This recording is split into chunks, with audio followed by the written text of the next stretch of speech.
Hi everyone, welcome back to another episode of Making It in Manhattan. In just a few minutes, I'm going to be joined by iconic fashion designer and one of my favorite people, Cynthia Rowley. She is known for her colorful, comfortable, sporty, chic line that I am obsessed with. I've been wearing her pieces for years, and she is also a local New Yorker. We have so much to touch on, and I cannot wait to get started with my questions, so let's just dive in.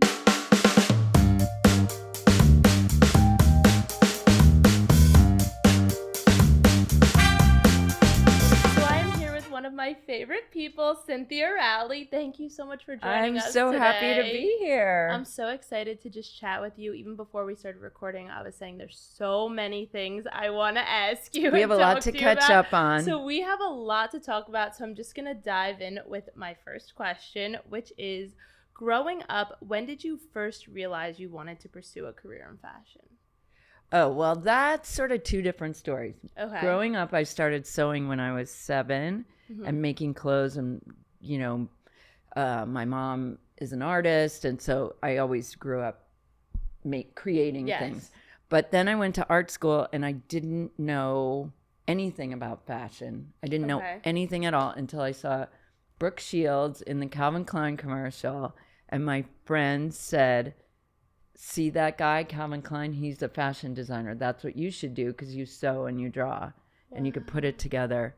And that's when I went to college at the Art Institute and studied fashion. And that's how I sort of became a fashion designer. And one thing I'm kind of very proud about, which I don't know if anybody knows, but I just became a doctor of fine arts. Tell us about that, because I saw something on your doctorate. Instagram. That's so exciting. I think it's hilarious because I barely graduated. I actually didn't graduate, but then I did graduate. They were like, "Okay, no, you did graduate." But so and now you're Dr. Cynthia Rowley. Yeah, exactly. Isn't it crazy how the world works? It's love that. Very crazy. And it's so cool how one moment, like seeing that Brooke Shields campaign, like exactly. changed your whole life. I told Brooke, if you guys haven't seen the Pretty Baby documentary, I watched it. It was amazing. It's so good. And I told Brooke, really, without you, I might not even be who I am today. That is insane to think about. One thing, and that's the thing, everyone, like it could be one thing, a ad campaign, a commercial, something that could just change your whole life. Yeah, a chance meeting with someone that encourages you. And you never I mean, know. that's why I think it's important to always, mentor and encourage people to pursue their dreams. Yeah, and saying yes to opportunities. You never know where they'll lead. I'm going to show you after we're done. Yeah. I just saw a video of Gigi at one of my shows. I feel like she was about 8. Aww. And somebody said, "Gigi, do you have anything to say?" And she goes, "Today's a yes day." Isn't that so cute? That's so cute. And Gigi is Cynthia's daughter. In case anyone doesn't know, she's 18. Is adorable. So now she's 18. Wow. Yeah. And it's so special because, and we're going to get into your daughters, but I mean, I guess I started early on saying today's a yes day. Today's a yes day. Honestly, guys, I think today is a yes day for all of us. We need to get out there and say yes to new things. Yes. And so my next question, I'm interested to hear this. So then can you tell us how you started your own label, Cynthia Rowley? Oh, well, that's another so long ago that I almost don't even know when it started. Okay.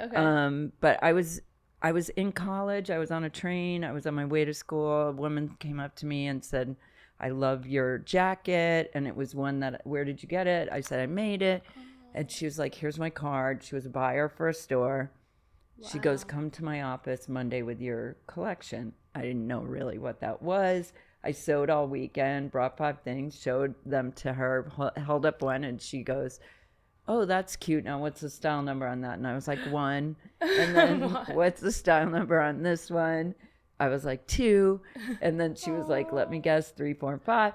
Anyway, she wrote me an order, and that's really when my company started, because I never did an internship, sadly, because that would have saved a lot of time. I really encourage people to do internships, because it's not only like tells you what you might want to do, but it might help you decide this is what I don't want to do. I always say that. It teaches you what you like, but also what you don't like, which is so important. Yeah. That's incredible.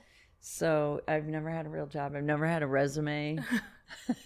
Kind of happy about that part of it. I love that. So a woman just saw you, but that just, you're attracting the energy almost. Like you were born to do this. I don't know. It was like more like a fake it till you make it thing. Which we love. We live by that as well. Exactly. So my next question is, what's your favorite thing about being a fashion designer? Oh my God. I think the creative process. I really feel like I get so excited. Like this morning I was in the studio and I had a couple of ideas and, I was like, I was sketching, scribbling. Yeah. It's interesting how I'm going to do a TikTok or something that shows the creative process from like a scribble on a Post-it note to then like a better drawing to then a CAD to, Please, that's so cool. Seeing you wear it. Yeah, and you truly are so creative. Like with everything you do, I feel like you're just so hands-on, which is incredible. Yeah, I'm having so much fun. And I work with the same team that I've worked with, like the woman that I design everything with, Jessica. We've worked together more than 20 years. Like she came as an intern. This is why I believe in internships. Yeah. I have lifers in my company. One guy, it's like 29 years. He started as an intern. Wow. Jessica, 20-something, was an intern. Kevin, who does all my production, he's a genius. 10 years ago was an intern, and we hire them. And it says a lot about you too, that like they want to stay for 20 years. I don't know why they're all there, but yeah, we have so much fun working and creating things, and we have such a like we're like a well-oiled machine. Not always, but like we definitely have like a a way of communicating sort of without even saying a word. Yeah, and that's so special. Yeah, and it makes it really fun. And then you design so many different things, like dresses and then swimwear and shoes and accessories. So what are your favorite kinds of pieces to design, like between clothing to swimwear and accessories? Do you have a favorite? I mean, I love designing wetsuits only because that's like my happy place, like where I would, like if I had to never design anything else again except one thing, I would probably say wetsuits. That's so cool. It's just fun. It's like a blank canvas. And then other than that, I think it's in that same vein, the idea of function and fashion combined, or something inventive that maybe has never been done before, or I like to try to just think outside the box, like and your pieces are always so fun and colorful. I love them. And then they're also comfortable. Like that really is huge, because when you're running around to meetings or whatever it might be, you want to look amazing, but you want to be comfortable. And it really always functionality. Thank functionality. You. I do have a patent. Did you know I have a patent? No, tell us about that. It's well, I used to joke when I would be like in this kids' school plays or PTA meetings, like say to one of the other moms, I wish I had my flask bangle with me, because I would be taking a little sip. And one day I was like, wait, I should just make that. And then this is like many years ago. Yeah. And so then I made it. Amazing. And then I was like, I bet I could get a patent on this. And so I did. And so actually all those other flask bangles that are in the world are actually copies of yours. And illegal. Technically. But I'm not going to do anything. But I do. And do you still sell them? Yeah, we have them in our stores and stuff. Okay, I need to get one. Yeah, it's pretty... my next night out. I'm gonna be walking around with my flask bangle. It's pretty funny. That's brilliant. It's just funny to have a patent. It's a good summer. Like it's like you invented it. It points out like the functionality and function and How design. Cool is that? In something. So look at you. Pretty funny. I can't believe that. Okay, I can't wait to get one. My next question is, can you tell us about your very first Fashion Week show and what it was like? Oh my God. Wait, which one? Because I did do some in Chicago Okay. before I moved, and I then guess New York was. let's do New York, like your first New York fashion. Do you feel like that's your first fashion, or what do you feel like is your first like big moment? I mean, big moment. Like a Fashion Week moment. Like, do you feel like your first New York show was it, or your first Chicago show? Well, Chicago, I was just doing whatever. Like, Yeah. Yeah.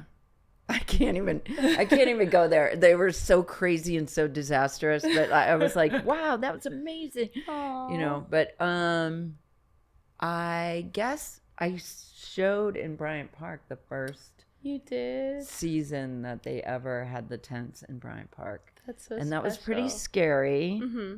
But was so naive. I didn't know, Yeah. but how scared I should be. Yeah. But the tents hold 600, 700 people. Like, they were huge. Wow. And at the time, like, that was like mid 90s, I guess. Okay. Fashion was like at. And Bryant Park, I And feel, Bryant was Park, so iconic. And it was like celebrities, and people would just be there and Huge. show up, and people would be like, somebody would be like, Leonardo DiCaprio's in the front row. And like, That's it was crazy. just That like doesn't crazy. happen anymore. Like, No, that's not at all. Crazy. But yeah, so it was like a different It was a time. Yeah, And different what time. was like the prep and planning? Like, how many? Well, we used to show. This is so funny. We used to show easily 75 looks. 75. Like, that's what runway shows were like. Yeah, that's It was like a half hour crazy. long. Yeah, like everyone's sitting there. It's like 30 minutes. Now they're like 15 minutes done, 10. maybe. Yeah, Ours are 10. Yeah. Between 10 and 12 minutes. Like, that's it. Wow. We send out like 40 to 42 Yeah, looks. and it's quick. And it's really fast. This was like very like timed, and and it would be like seven. Wow. That's Do you think when it's you 'cause, need like, your buyers? flashbang on. That's when you need to break out the flash. But seriously, 30 minutes?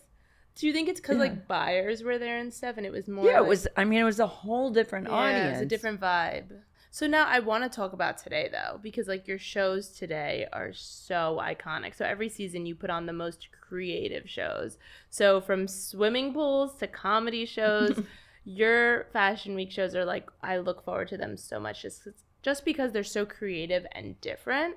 So where do you find inspiration for planning your fashion shows today?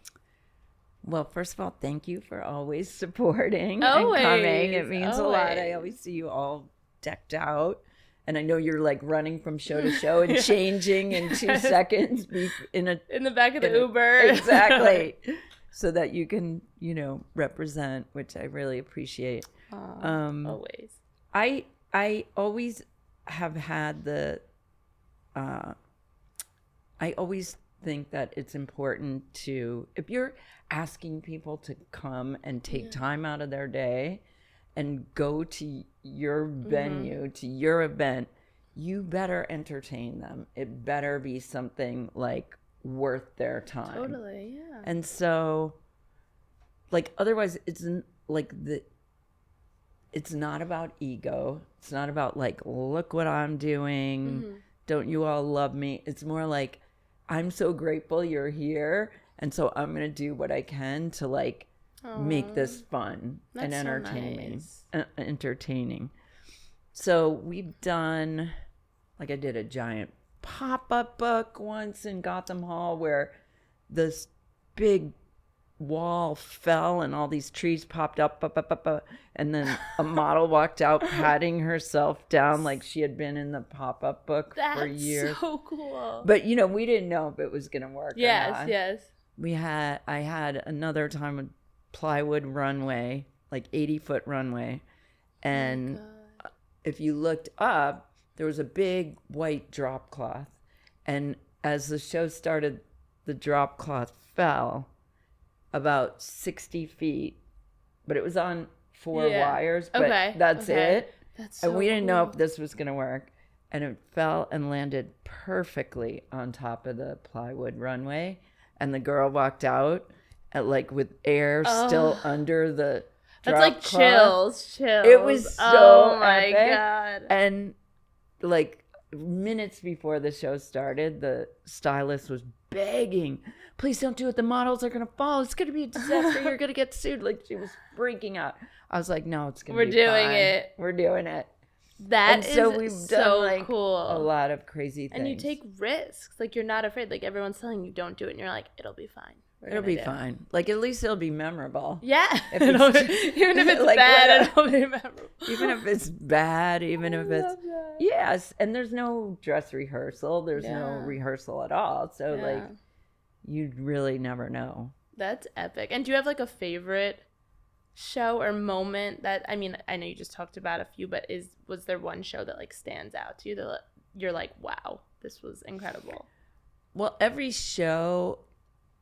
there are always like these, I feel like these huge risks. Like the weather is always a part of it because I love to show outside. I showed during Hurricane Isabel, I think it was coming towards the city, and I had Scarlett Johansson singing as the opener of the show. Cool.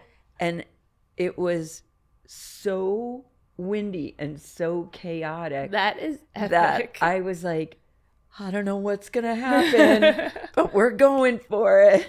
And she went for it, and she sang, and we had the show, and we got out of there, and like within an hour, it was just like torrential, like it was crazy, but. Wow. I feel like there needs to be a documentary on all your fashion shows. Like, I want to revisit every one over the years. There's been some crazy things, but I always am like, why do I have to throw Mother Nature into the mix? Like, it's hard enough to make the clothes, cast the show, get the music, invite people, you know.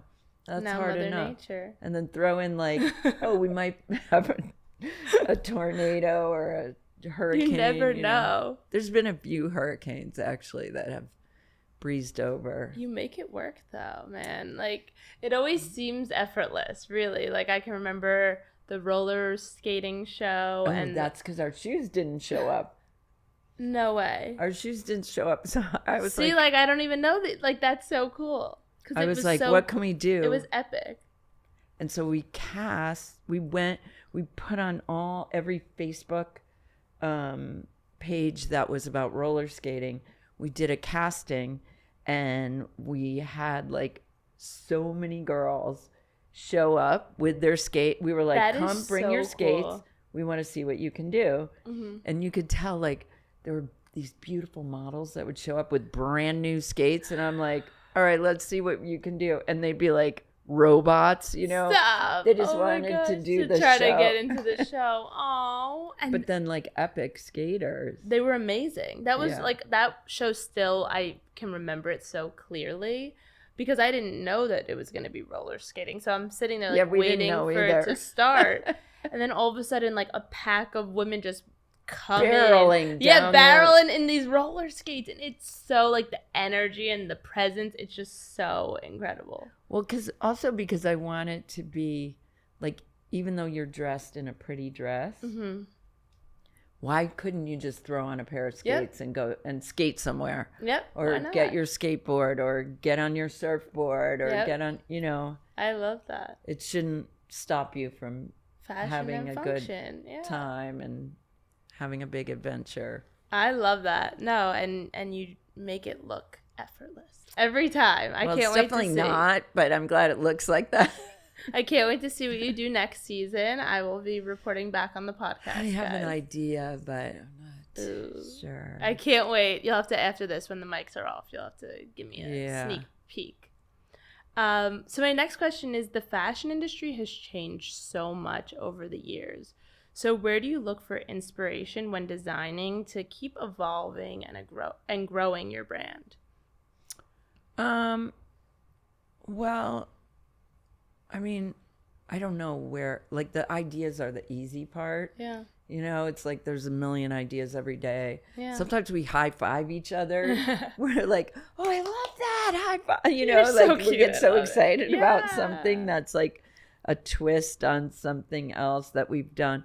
I think Yeah. now, since, March 2020, when I thought my career was over, and then we changed everything. I think the way we work now is we design, make, ship every single day. Yeah. So it's not really like a collection that then ships. So like every single day, there's new stuff coming in, new stuff going out. Yeah, I remember you telling me about that during COVID, that's kind of like how you I switched your everything. business. Yeah. And it like changed everything in the best way possible. And we make smaller quantities than what we were making, and we sell out. So smart. Sell out of everything all the time, and then So replenish. smart. And that way it's more sustainable. There's less, there's like zero waste. Yeah. And so that makes it really fun, because also then we're able to test things all the time. Like, oh, let's do a gigantic organza I'm obsessed flower with this top. She's wearing this top with a huge flower on it. It's beautiful. These were like, I think, didn't we show these last September? I remember seeing them in one of the shows. I remember like a light pink one is sticking out in my mind. Yeah. Oh yeah, it was. Wow, you have a photographic fashion memory. That's how people ask me how I get dressed in the morning. I can like remember every single piece in my closet. Like, it's crazy.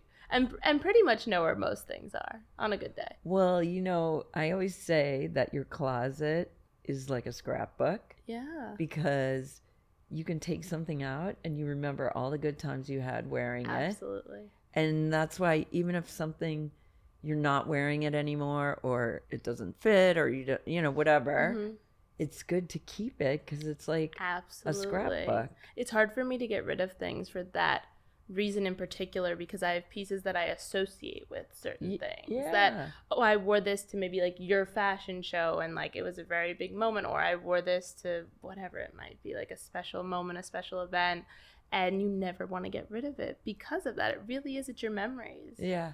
No, I love it's it. so nice. And it stands so true. Like, you truly love what you do. Like, you're so creative, you're in the studio, hands on, and it really is so special. Like, how you really work fun. and how you create. I love it. We had a shoot yesterday. We shot, we shoot all the stuff in the studio too, for our site. Nice. And, I'm like got the leaf blower crawling on my hands and knees, like doing That's the behind the scenes stuff I want to see from you on TikTok. I want a video like easy a day in the life of Cynthia Rowley with the leaf blower. The leaf blower. That's what I want. And my next question's perfect, because we chatted about this before the podcast started, but I know 2 days are never the same, but can you walk us through a typical day in your life? Because I want you to tell us all about everything. Oh my God. Well, I live in the West Village with my 2 girls. Yeah. It's a little sorority house we have going there. And so I wake up like I'm shot out of a cannon and just go, folding laundry, doing stuff, taking care of my little Frenchie, and in the summer it's the yard and all that stuff at home. What time do you normally wake up? Like 7. Okay, so you're right up. Yeah. And then coffee, get dressed, shower, get dressed fast, and out the door, and I ride a city bike everywhere I go. I want you to tell us all about that. They gave me a medal because I ride so much since day one. Really? I've been a member, a city bike member. That's so cool. They gave me a medal. So Cynthia, I wanna, because she's so modest. She's like, I ride my bike. No, she rides her bike in platform heels every day. Guys, to work. Like these are. Does anyone have I think these are like 8-inch. Those are heels. Huge. She's wearing these fabulous black platforms, and they're huge. And she's like, yeah, I rode in these today to work. This and in your outfits too. Like she all dressed up, full like fabulousness on a bike. Yeah. I just, that's how I roll. Iconic. Ride my bike, get to work. Everybody's there, loud music at work. Aww. And, everybody's busy. And I work with yesterday I was like, I don't know if I should even say this, but they're so like my team is they're so beautiful. They're such a great, they're so, they all hang out all together, but they're like also like just beautiful. I love that. They're gorgeous and sweet and nice and hardworking, and I'm really lucky. There's a couple of boys too, but a lot of women. A lot of women. A lot of strong Another sorority women. house almost. Yeah, a lot of strong women. And then it's just like pedal to the metal all day. Yeah. What time do you usually like get into the office? 10. Okay, and what time do you usually leave around? Or it could be different every day. 7-ish. Okay. Sometimes a little later. Okay. Sometimes a touch. You never 7. know. Yeah. 7 is usually my like time, but and then like last night rode home, made dinner for. So you Gigi. ride home too, like you get Always. that night. Yeah. I love it. I love it. Iconic. And then you go home and you make dinner for your girls and. Make dinner and So then special. sometimes I sneak out or.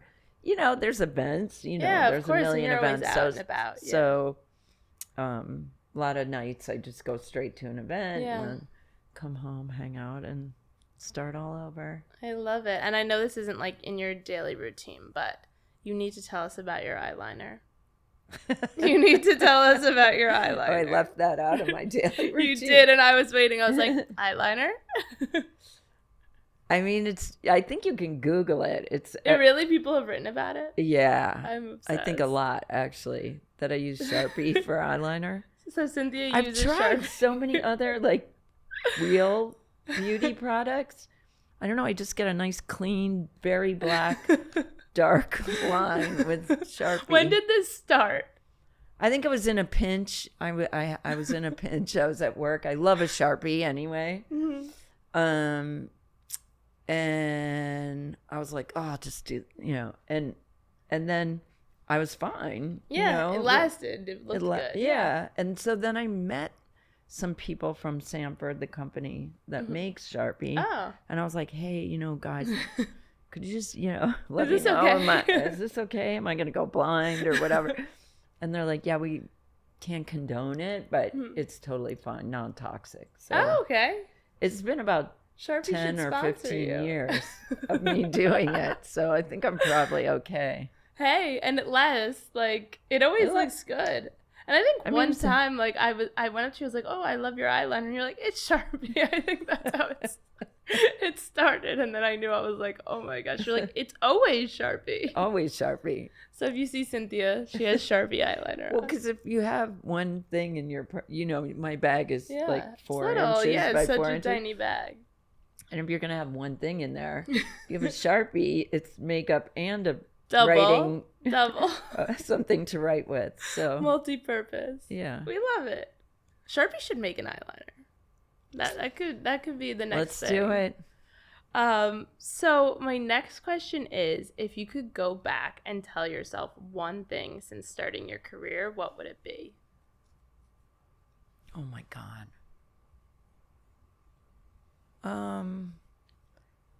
Wait, you mean something that I like, something maybe like you would change, or just something you'd tell yourself, like not to worry about something, or everything will work out, or it could literally be anything. If you could just see your younger self right now, what would you like say to her? I mean, I think I've never had a business partner. I have no partners. I have no investors. Never. Wow. I never have done that. And I think that that's always been a question in my mind. Should I have? Or is it great that I didn't? Mm-hmm. And, I feel lucky that I'm like, completely self-made on your own. Like, that's incredible. But then I think maybe there could have been something else additive, I don't know if that's totally. No, I feel you. It's just something I never did, and I feel like that would have been defining moment, like a defining moment. trajectory of like, I can go down this path or this path. And they both might lead to similar spots, but how would it have worked out? Well, there was a time, this is way back when I wrote those swell books with my friend Eileen, and I had been talking to LVMH. Oh, really? Wow. And I went to Paris and met with them, and I met was talking to the people here, the president and everything. And I really thought it would be great to do something with them. But then I also had met the people from Target. Okay. And I was like, I kind of want to do something with them. Yeah. And it was at the time when nobody had done Target any collab, kind of sure. fast fashion collab or like a, wow. you know, Yeah, that. yeah, because Target does a lot now. So Yeah, of those. nobody had done it before Isaac, cool. before anyone. And I was like, and I remember, and the LVMH, the talks were going on and on and on. And I didn't feel like it was, like maybe it wasn't going to happen.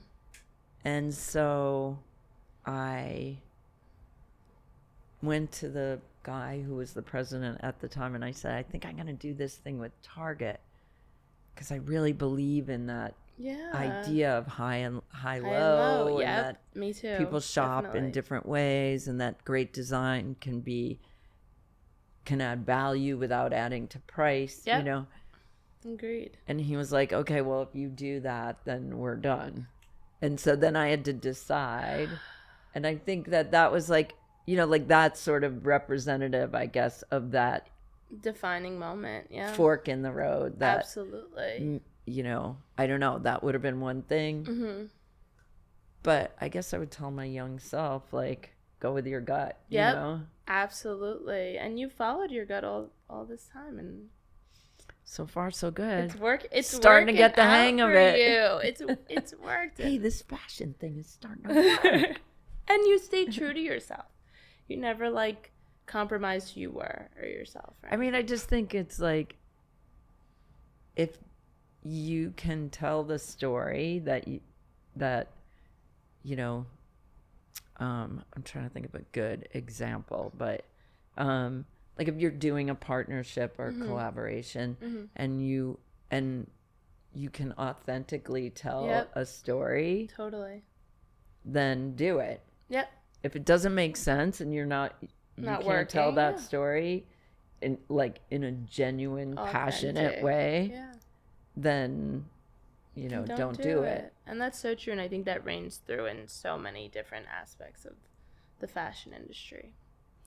So my next question is, you've talked about your employees and how amazing they are and everything. So if someone wanted to potentially work for you, what's one thing you look for when interviewing someone for your company? Oh, wow. Well, I do like to, we do look at our pool of interns. Yeah.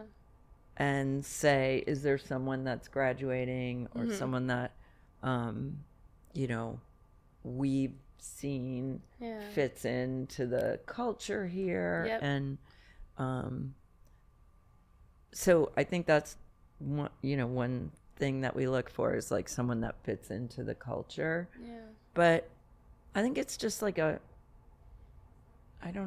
willingness to, like a curiosity. I think curiosity is important, and understanding the whole process. Okay. Yeah, that makes sense. Like you can be amazing at one thing, like let's say logistics. You can be amazing, and that's like a very specific talent.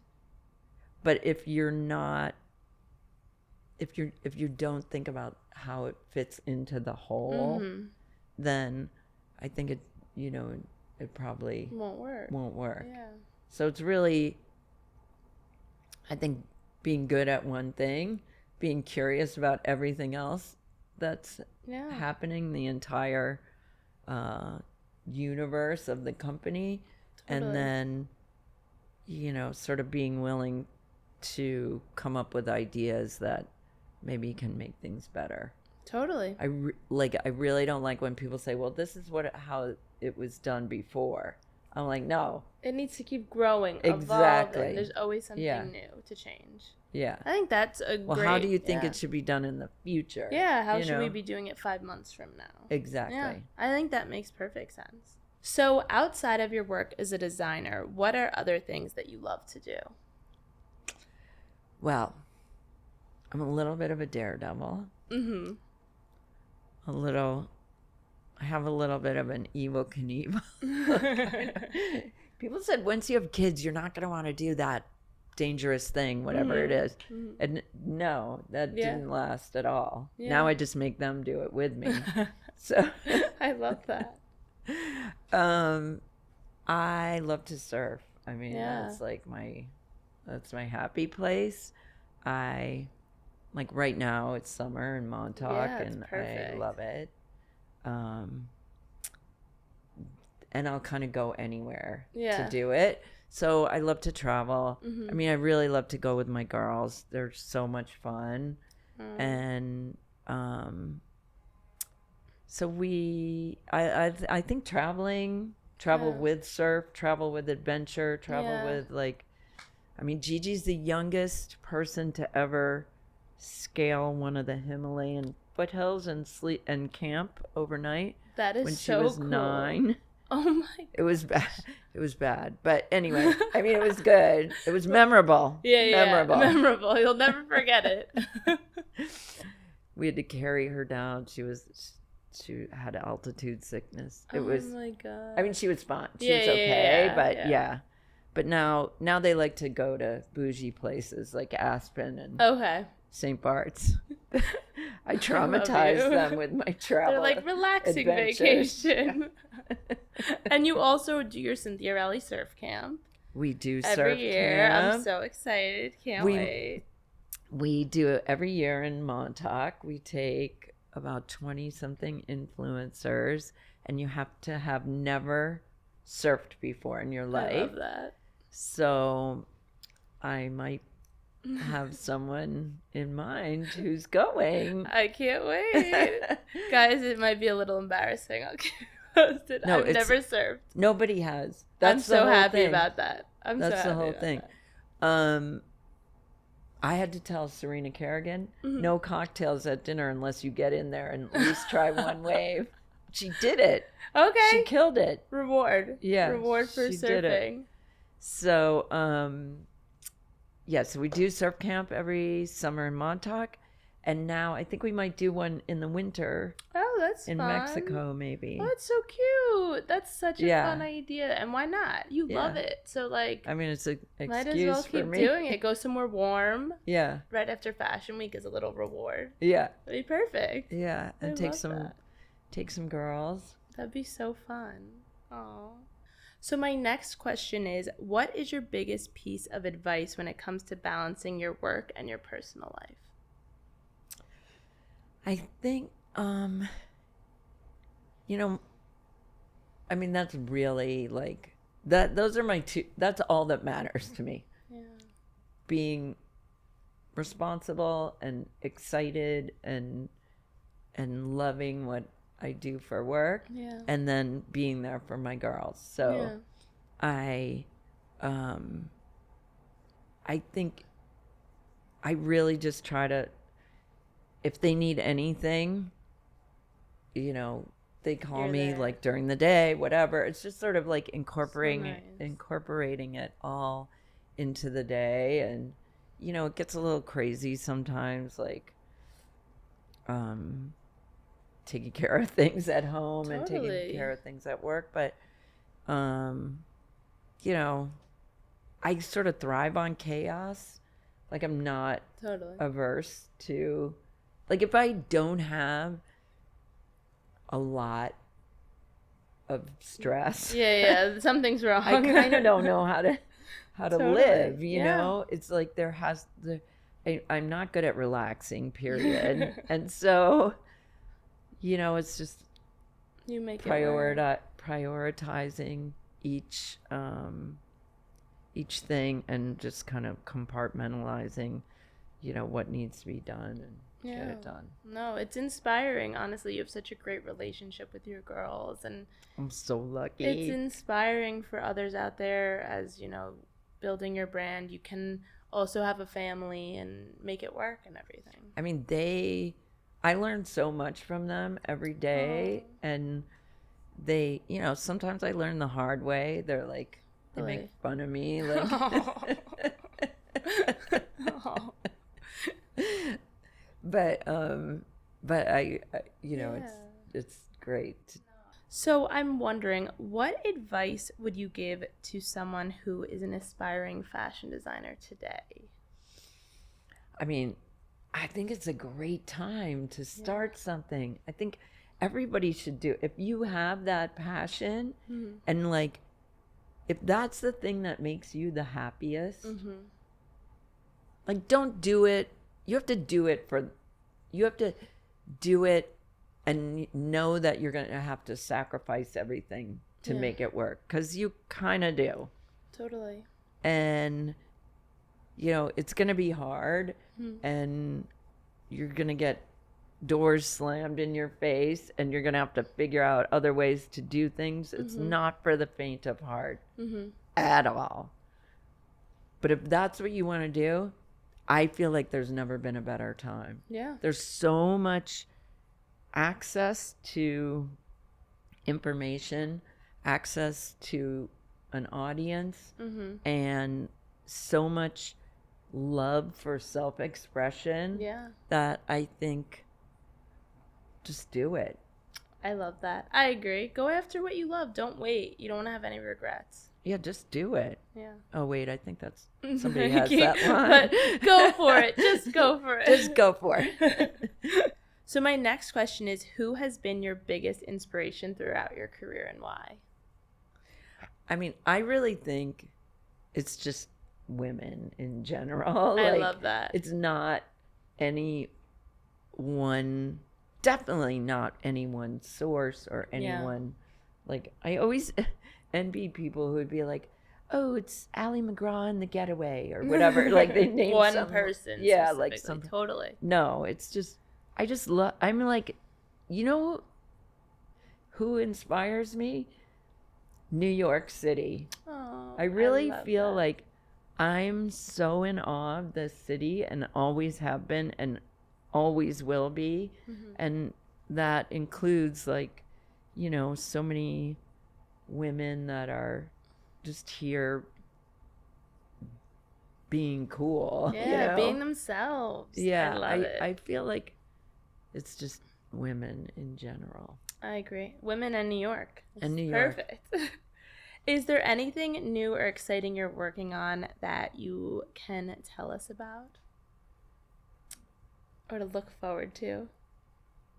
I have another Roxy collab coming out. Ooh, exciting. So that's perfect for the you. one that we did, came out not last October, the October before. We shot on Chloe Kim. Cool. So that's how I started doing wetsuits. Was like 12 years ago, I met a guy. This dude paddles up to me in the water, and he's like, hey, you're that designer, and you surf. You should design wetsuits for me, because I have surfers that don't know, aren't designers making. Anyway, I was like, let's go. Let's do it. Yeah. And so that's how I started. And for cool. 3 years, then I designed all the, like, this Roxy Rowley collab. Wow, cool. That's so fun. fun. And it was really fun. And then Roxy was like having some issues, whatever. The CEO left, and before he left, he was like, here's all the factories, here's what you need to do. Gotcha. You just make it. So then we've been making it since then, but then I went back and did a collab with them 2 years ago that also included snow. Yeah. Yeah, you were at. Yeah, it was at it was at what hotel was it at? Down. I'm blanking Lower the name. East. Yeah, I remember going to the event. Yeah. What's the name? I'm totally blanking on the hotel. They have amazing truffle pizza restaurant downstairs. That sounds good. I'm totally blanking, but They have the cool escalator. I'm Yeah. blanking on the name. Anyway, I was there. I remember it was amazing. Why can't I remember It was amazing. But yeah, so we have another one coming out. So we haven't shot the campaign yet, but I hope we get to shoot with Chloe again. Ooh, I can't wait to see. You'll have to keep us posted. Yeah. So my very last question to wrap up the episode is, this podcast is called Making It in Manhattan. So what would you say has been your Making It in Manhattan moment? Oh my God, there's so many. Yeah. There's so many. Okay, I'm going to go with the past 2 Septembers having my runway show in Battery Park with Lady Liberty. I'm almost getting a little choked up. Like, I love you. Right there on a beautiful sunset. You're gonna make me cry. I was so beautiful. Lucky to have that, to be able to show there, and the weather. It was beautiful. It was like there was supposed to be rain. I had my mom in the Midwest going to church lighting candles, so praying for nice weather, and it worked. And that venue, oh my God. Yeah, with the Statue of Liberty in the right there as our backdrop, that was Making It in Manhattan. That was. I love how I'm holding back tears because I can remember it. It was so beautiful. I was so lucky with everything. Yeah. It was so grateful. No, it was perfect and so beautiful. Iconic New York moment. Thanks. So you were amazing. Thank you so much for joining me today on another episode of Making It in Manhattan and sharing just all of your incredible advice and stories with us. Thank you so much for having me. You're such an inspiration. You know I love color, and you are the queen of color and so daring, and I just love that how bold you are, and you just go for it. Thank you. No, and I'm so thankful for our relationship, and you've just been long. Literally a friend and a mentor, and I'm just so lucky to have you in my life. So I feel thank you for always supporting me, and make sure to stay tuned for another episode of Making It in Manhattan next week.